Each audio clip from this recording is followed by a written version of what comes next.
today, you get to see a panic attack. I have filmed myself before during anxiety, and panic attacks involve this, a trouble breathing.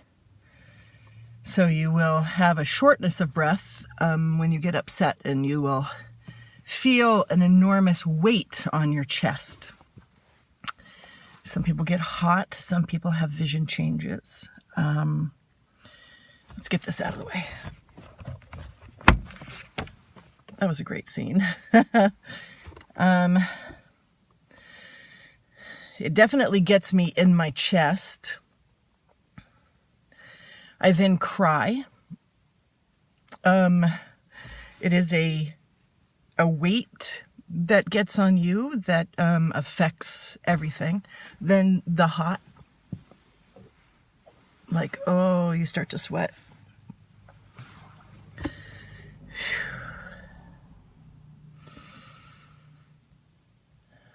Breathing is the number one treatment for it.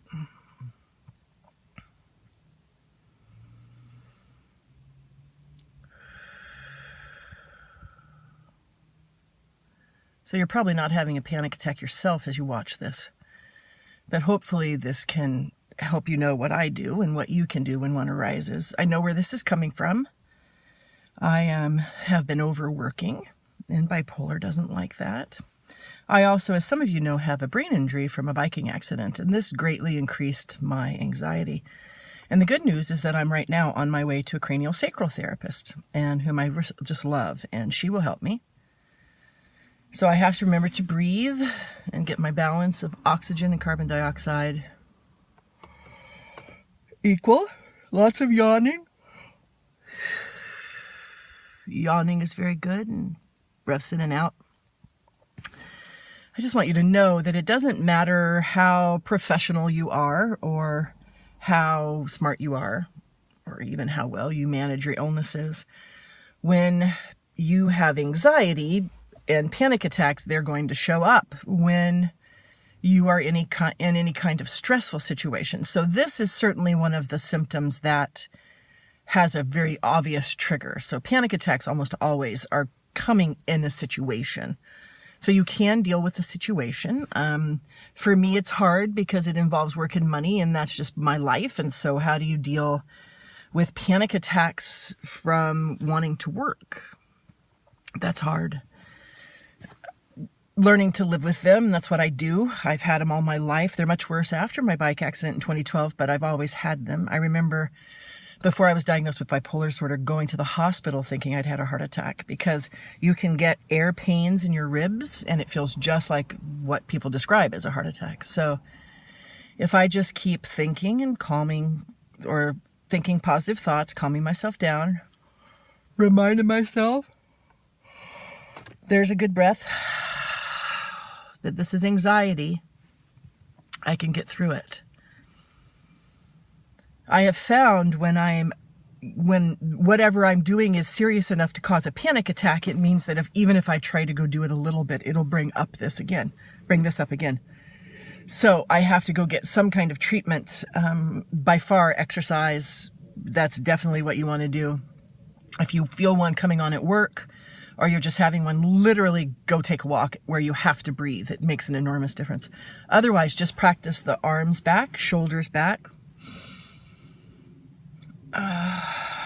Breathing. Where you're going to balance the in and out of the air. That's why using a bag when you have a panic attack works, because it makes you get that carbon dioxide and oxygen balance. I'm letting you see me yawn, which is probably not very attractive, because yawning is a wonderful way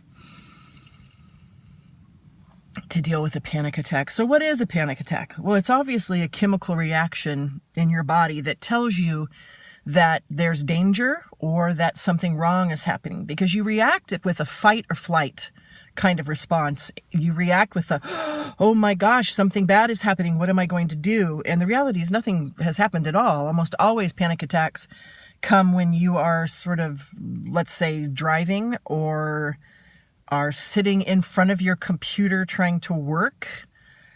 They just fall on you. So know the signs. The first is the weight on the chest, trouble breathing, crying, then the thoughts. Now, some people start with thoughts. Mine starts physically, which is, I can't do this. I'll always be this way.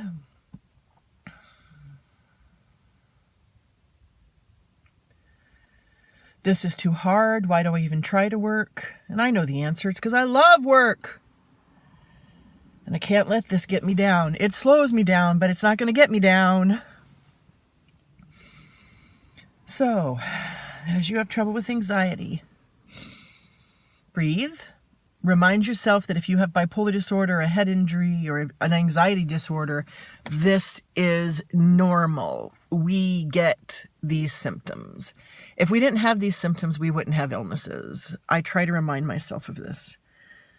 So, that's my message for today. This is Julie Fast. I'm the author of Loving Someone with Bipolar Disorder, Take Charge of Bipolar Disorder, Get It Done When You're Depressed, and the Health Cards Treatment System for Bipolar Disorder. And bipolar happens. And I did a chapter in Jay Carter's wonderful book, The Complete Idiot's Guide to Bipolar Disorder. I often forget to mention that. I love that book. And I am going to deal with my anxiety. And you can too.